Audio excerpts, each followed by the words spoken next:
तो दोस्तों हम लोग जो अपना अगला टॉपिक देखने वाले हैं वो हम लोग देखेंगे स्टैटिक इंडिटरमिनेसी ऑफ बीम्स। ठीक है, स्टैटिक इंडिटरमिनेसी ऑफ बीम्स। तो एक बार मैं यहाँ लिख भी देता हूँ यहाँ पे एक्चुअली, है ना, कि कोई कंफ्यूजन नहीं हो। स्टैटिक इंडिटरमिनेसी ऑफ बीम्स पढ़ रहे हैं। हालांकि बहुत ज़्यादा क्वेश्चंस इससे नहीं आते हैं, लेकिन मुझे लगता है कि आपको इसका आइडिया होना चाहिए कि इसका ये मतलब होता कैसे है। ठीक है, तो इस मतलब इसकी अगर कहीं भी क्वेश्चन आपको मिल जाए तो आप उसको सॉल्व करने में सक्षम होने चाहिए, इसलिए मैं आपको यह बता देता हूँ। हालांकि आपको बहुत जगह क्वेश्चंस देखने के लिए नहीं मिलेंगे बीम के इंडिटरमिनेसी के लिए। ठीक है, तो इसकी इंडिटरमिनेसी हम कैसे डील करते हैं? तो बीम को हम लोग क्या करते हैं ना कि इंटरनली स्टैटिकली डिटरमिनेट मानते हैं। क्या मानते हैं? इंटरनली स्टैटिकली डिटरमिनेट मानते हैं। ठीक है, तो ऑटोमेटिकली उसकी जो DSI है वो 0 हो जाएगी, उसकी जो DSI है वो 0 हो जाएगी, और जो उसका DS है यानी कि जो फाइनल उसकी डिग्री ऑफ स्टैटिक इंडिटरमिनेसी है वो उसके एक्सटर्नल स्टैटिक इंडिटरमिनेसी के बराबर हो जाएगी। ठीक है, ये आपको हो सकता है कहीं ऑब्जेक्टिव में देखने के लिए मिल जाए, इसलिए मैंने यहाँ पे लिख दिया है। ठीक है, थ्योरी का ये कोई पार्ट नहीं है। ठीक है, तो ये हो गई एक बात। अब हमारा अप्रोच क्या होता है इंडिटरमिनेसी निकालने की, मतलब डिग्री ऑफ स्टैटिक इंडिटरमिनेसी निकालने की बीम की हमारी अप्रोच क्या होती है? हमारी अप्रोच होती है कि हम उसको एक कैंटिलीवर के लॉजिक से उसकी इंडिटरमिनेसी निकालते हैं। कहने का मतलब जो एक सिंपल कैंटिलीवर होता है वो डिटरमिनेट होता है। तो अगर हमारा कोई भी गिवन एग्जाम्पल है बीम का, अगर हम उसको कैंटिलीवर की तरफ ले जाए, कैंटिलीवर में कन्वर्ट कर दें, ठीक है, मतलब कैंटिलीवर में उसको कन्वर्ट करने के लिए उसमें कितनी कमी है वही उसकी स्टैटिक इंडिटरमिनेसी हो जाएगी। समझ रहे बात को? कहने का मतलब उसको एक स्टैंडर्ड कैंटिलीवर में अगर मैं कन्वर्ट कर दूं, ठीक है, तो कितने से हमारी कमी रह जाएगी, उसी कमी को इंडिटरमिनेसी बोल देंगे बीम की। तो मैथमेटिकली भी हम उसको वैसे डिफाइन करते हैं। ठीक है, कि number of support reactions removed minus number of reactions या restraints added at concerned support to make cantilever. अब देखिएगा एक चीज यहाँ पे कि ये जो वर्ड है कंसर्न्ड सपोर्ट, इसका बहुत बड़ा खेल है। जब आप एग्जाम्पल देखिएगा तब आप इसको, इस वर्ड का आप रोल देखिएगा, देख पाइएगा। ठीक है, तो मोटा मोटी हम बीम की जो इंडिटरमिनेसी है वो ऐसे डिस्कस करते हैं। ठीक है, अभी मैं आपको एक आध एग्जाम्पल सॉल्व करवा देता हूँ, यहाँ पे मेरे साथ सॉल्व कर लीजिए आप भी, तो आपको समझ में आ जाएगा कि इस फॉर्मूले को अप्लाई कैसे करते हैं। ठीक है, तो एक एग्जाम्पल लेता हूँ मैं यहाँ पे।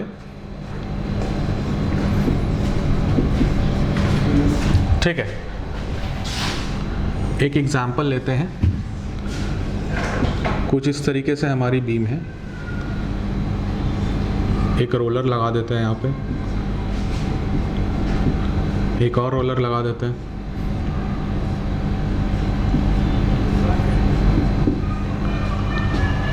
थोड़ा और इंटरेस्टिंग बनाते हैं इसको, एक हिंज लगा देते हैं यहाँ पे, फिर एक फाइनल सपोर्ट है यहाँ पे। ठीक है, कुछ इस तरीके का हमारा बीम दिया हुआ एग्जांपल किया। ठीक है, अब इसकी आपको इंडिटरमिनेसी निकालनी है।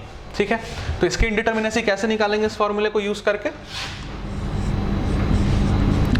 पहले तो एक कंसर्न सपोर्ट सेलेक्ट कर लेंगे कि हमें किस तरफ से इसको कैंटिलीवर बनाना है, इस तरफ से इसको कैंटिलीवर बनाना है या इस तरफ से कैंटिलीवर बनाना है। ठीक है, फॉर एग्जांपल हमें इस तरफ से कैंटिलीवर, अगर मैं सोच रहा हूं कि मैं इस तरफ से इसको कैंटिलीवर बना दूं, ठीक है, तो इसको हम ऐसे ढक देंगे, यहाँ पे छुपा देंगे इसको ऐसे करके। अब देखेंगे कि हमारे सिस्टम में कितना सपोर्ट रिएक्शन जनरेट हो रहा है।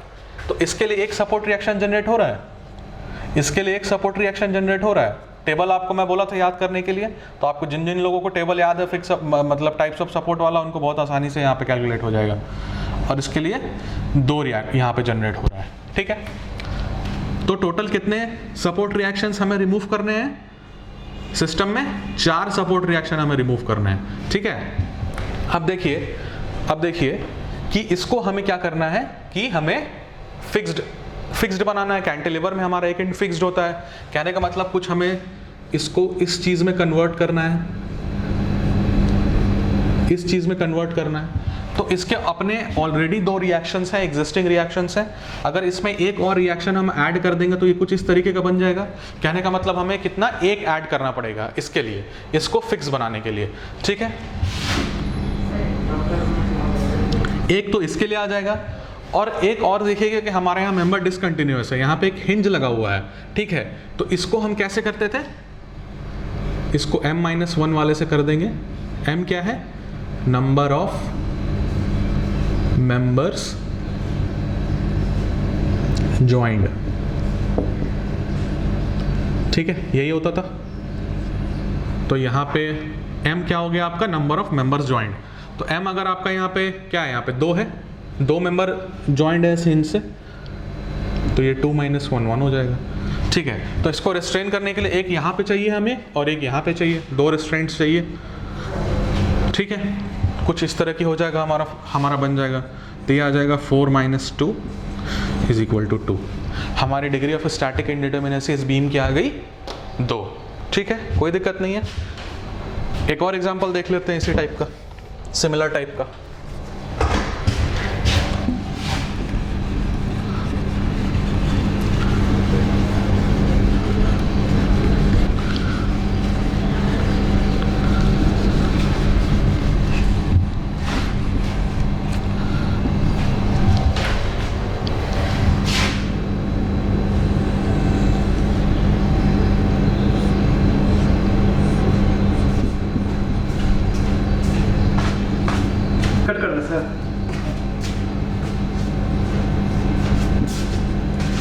एक रोलर लगा दिया यहाँ पे, थोड़ा इंटरेस्टिंग बनाते हैं इस बार इसको। एक स्लाइडर लगा देते हैं यहाँ पे, एक और रोलर लगा देते हैं, चलिए, ठीक है।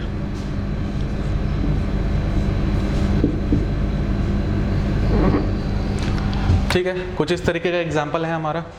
अब देखिए बहुत सिंपल है, अब तो आपको भी समझ में आ रहा होगा कि कैसे करेंगे चीज़ों को। इसको हमने कन्वर्ट करना है कुछ ऐसे में, ठीक है। तो एक इसके लिए चाहिए रेस्ट्रेंट। इसके लिए रेस्ट्रेंट कितना होता था, याद करके बताइए, सोच के, टेबल को इमेजिन करके। इसके लिए जो रेस्ट्रेंट चाहिए होता था, एक चाहिए होता था। एक रेस्ट्रेंट यहाँ चाहिए हमें, एक रेस्ट्रेंट यहाँ चाहिए। और अगर इसको हम छुपा देते हैं, अगर इसको, if we hide this, how many support reactions are there? एक इसके लिए है, एक इसके लिए है, 2 इसके लिए है। तो टोटल 4 हमारे सपोर्ट रिएक्शंस हैं। एक इसके लिए हमें चाहिए, एक इसके लिए चाहिए हमें रेस्ट्रेंट, एक इसके लिए चाहिए हमें रेस्ट्रेंट। तो ये हमारा बन गया 4 - 2। फिर से इसकी जो डिग्री ऑफ स्टैटिक इंडिटरमिनेसी इस बीम की है वो 2 आ गई, ठीक है। तो ये हमारा एक कुछ बेसिक आइडिया मैं आपको दे दिया स्टैटिक इंडिटरमिनेसी ऑफ बीम्स के लिए, ठीक है। जिनको थोड़ा बहुत नोट्स लिखना है वो नोट्स भी बना सकते हैं यहाँ से, ठीक है। तो अब हम अपने अगले टॉपिक पे पढ़ते हैं जिसका कि नाम है स्टेबिलिटी। तो स्टेबिलिटी मैं आपको इसी लेक्चर में डील कर देता हूँ क्योंकि बहुत बड़ा टॉपिक नहीं है, और मतलब कुछ उससे आपको कहीं कहीं कंपटीशन वगैरह में आपको कुछ ऑब्जेक्टिव क्वेश्चंस देखने के लिए मिल जाएंगे, या आपके सेमेस्टर एग्जाम्स में आपको कुछ ऑब्जेक्टिव देखने के लिए मिल सकता है उससे, एक आध नंबर के, ठीक है। तो मैं आपको यहीं पे बता देता हूँ क्योंकि बहुत बड़ा टॉपिक तो है नहीं वो।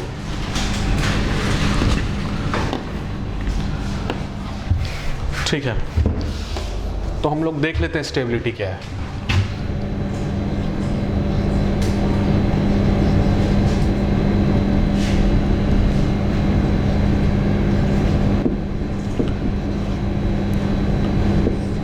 तो स्ट्रक्चर के केस में हम कब बोलते हैं कि हमारा स्ट्रक्चर स्टेबल है या नहीं है?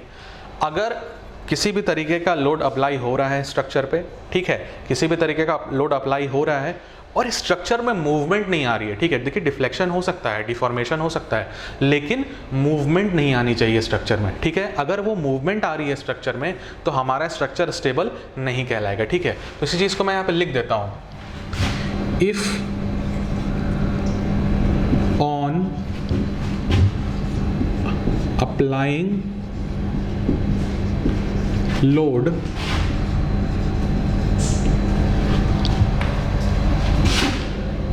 there is movement in the structure। मैं बोलते भी जा रहा हूँ साथ साथ क्योंकि मेरी राइटिंग बहुत अच्छी नहीं है, समझने में दिक्कत हो सकती है, तो इसलिए मैं रिपीट बोलते जाता हूँ, जो लिखता हूँ मैं साथ में बोलते भी जाता हूँ, ठीक है। If on applying load there is movement in the structure then the structure is not stable. ठीक है, तो ये हमारा बेसिक मतलब होता है स्टेबिलिटी का। ठीक है, तो इसमें कुछ 4-5 पॉइंट हैं, मैं आपको 4-5 पॉइंट यहाँ पे लिख देता हूँ ताकि आपको ऑब्जेक्टिव में दिक्कत ना हो। ये मिटाता हूँ मैं यहाँ पे, और कुछ इंपॉर्टेंट पॉइंट्स हैं जो कि आपको बता देता हूँ मैं। बोर्ड भी हमारा रिजिड हो गया है, जल्दी से मिट नहीं रहा है यहाँ पे।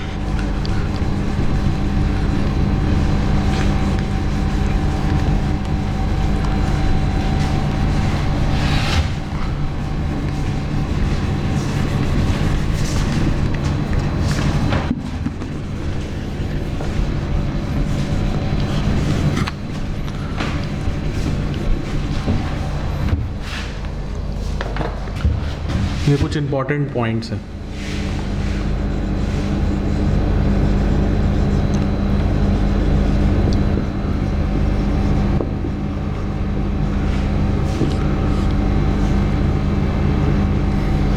पहला पॉइंट है, if ds is greater than 0। ठीक है, देखिए ds अगर 0 है तो हमारा स्ट्रक्चर डिटर्मिनेट भी है, स्टेबल भी है। लेकिन अगर ds आपका 0 से बड़ा है तो इससे हमें कुछ मालूम नहीं चलता स्ट्रक्चर के बारे में कि वो स्टेबल है या स्टेबल नहीं है। इनडिटर्मिनेट है ये तो मालूम चल जाएगा, अगर ds degree of static indeterminacy अगर 1 से मतलब 0 से ज़्यादा है तो इनडिटर्मिनेट है ये तो पता चल जाएगा, लेकिन उसके स्टेबिलिटी के बारे में हमें पता नहीं चलेगा। तो इट डज नॉट से anything about stability। ठीक है, अब जो दूसरा पॉइंट है यहाँ पे, if ds is less than 0, अगर ds आपका नेगेटिव हो गया है तो हम कहेंगे the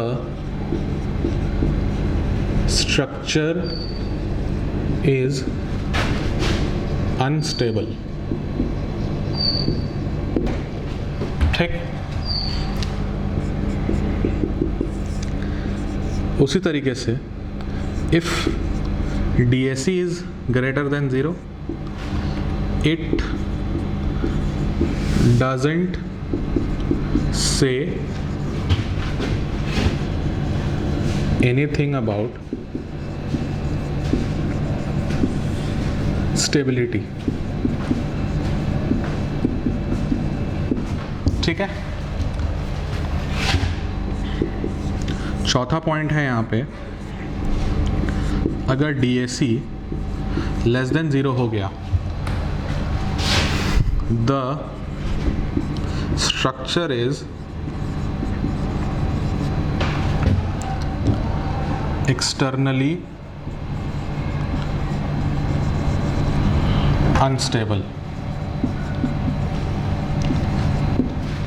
ठीक है, कहने का मतलब ये है कि अगर DSE आपका 0 से ज़्यादा है तो सिमिलर टाइप का सिचुएशन बनता है कि हम कुछ नहीं कह सकते उसके स्टेबिलिटी के बारे में। ठीक है, सिर्फ ये देख के कि हमारा DSE का वैल्यू क्या है, पॉजिटिव है या निगेटिव है।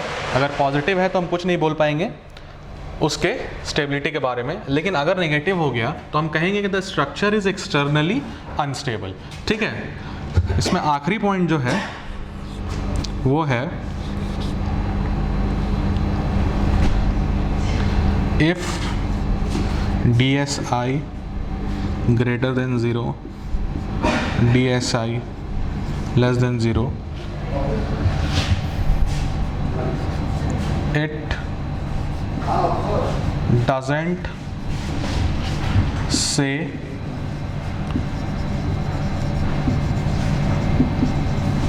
anything about stability। ठीक है, क्लियर है यहाँ तक बिल्कुल। तो आप ये जो पॉइंट है ना ऐसे कैसे याद कर लेंगे। ठीक है, इसमें ज़्यादा दिमाग लगाने की ज़रूरत नहीं कि ये कैसे हुआ क्या हुआ। ठीक है, ऑब्जेक्टिव में आपके डायरेक्ट क्वेश्चन आ जाते हैं आपको कहीं कहीं से देखने के लिए कि हमारा अगर डीएसई ऐसा है, डीएस ऐसा है या डीएसआई ऐसा है, तो आप स्टेबिलिटी और डिटर्मिनेसी के बारे में क्या बोलेंगे। तो डिटर्मिनेसी के बारे में तो आपको बता दिया मैंने डिटेल में, ठीक है। लेकिन अगर निगेटिव वगैरह हो जाता है तो आप उसके स्टेबिलिटी के बारे में इसको रेफर करके, इन पॉइंट्स को रेफर करके वहाँ पे आप आंसर कर सकते हैं, ठीक है। तो ये जो था हमारा, ये यहाँ पे हमारा समाप्त होता है स्टेबिलिटी। अब जो हम अगला यूनिट एज इन अगला पार्ट इस यूनिट का डील करेंगे, वो डील करेंगे हम काइनेटिक इंडिटर्मिनेसी के लिए, ठीक है।